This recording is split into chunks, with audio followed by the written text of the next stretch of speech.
And back to our top story, a lot of attention will be on City Hall this week as we wait to hear if Mayor John Tory will officially resign after he admitted to having a relationship with a former staffer. And joining us now live to discuss this is John Mascarin, municipal lawyer and a partner at Aird and Burles.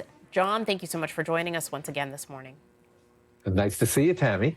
First off, your reaction to the news. You know, we were just speaking about our reactions here, just sending shockwaves through the city. What was your reaction when you heard? I think my first reaction was total disappointment. I would not have expected that of John Tory, who, came in, 9 years ago on a platform of instilling integrity, honesty, trustworthiness in the office of the mayor. And so when I heard it, I was dismayed and incredibly disappointed. Now, we know that he resigned officially. He still has to put in the paperwork. Is there anything from what you've heard about this story that has the mayor legally obligated to resign? No, there's nothing at all, Tammie. I think a number of people are saying, well, why is he resigning? Look at what else is happening across the province and across the states, right? People aren't resigning. In fact, they're doubling down and being really tough-minded about it. I think some of this speaks to John Tory's persona, his own beliefs.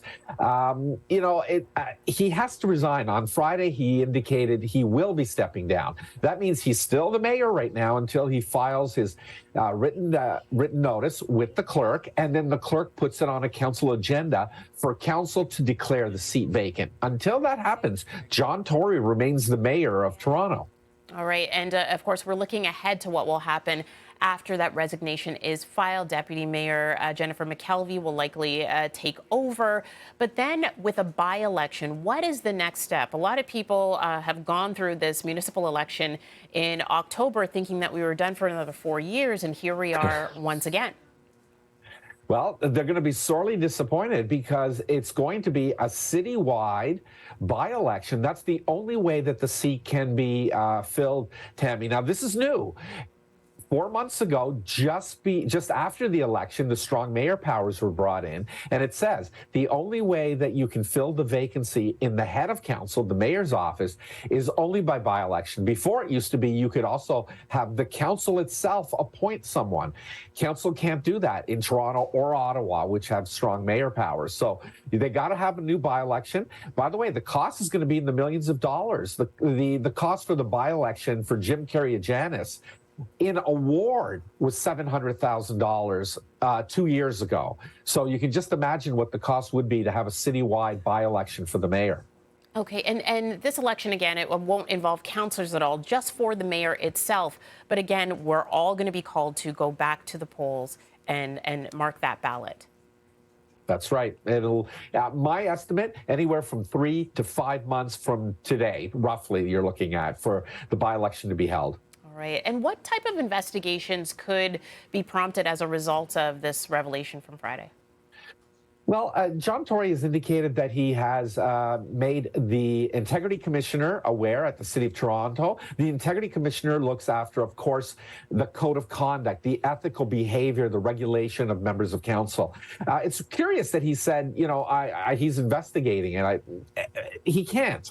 He actually cannot do that unless there's a formal complaint or City Council asks for that to happen. John Tory can't just direct the Integrity Commissioner to go and investigate. The Integrity Commissioner could certainly look at it and give advice to John Tory whether he's breached the code of ethics. But other than that, I mean, what else is there? Some people will say to you, well, it's two consenting adults. Other people will look at it and go, no, it's an abuse of power. There's an imbalance of power. It was a staffer in his office, and he's the head of council. So, you can look at it from different perspectives. By the way, the mayor or any council member is not an employee of the city. So, your normal HR employment law things do not apply in this case. Okay, and you saying that there's an investigation, I'll just wrap it up here, but an investigation, if that has indeed been launched, do you think that someone did make a formal complaint? Well, that's not what I heard. What John Tory was very clear. He said he's asked the Integrity Commissioner to look into it.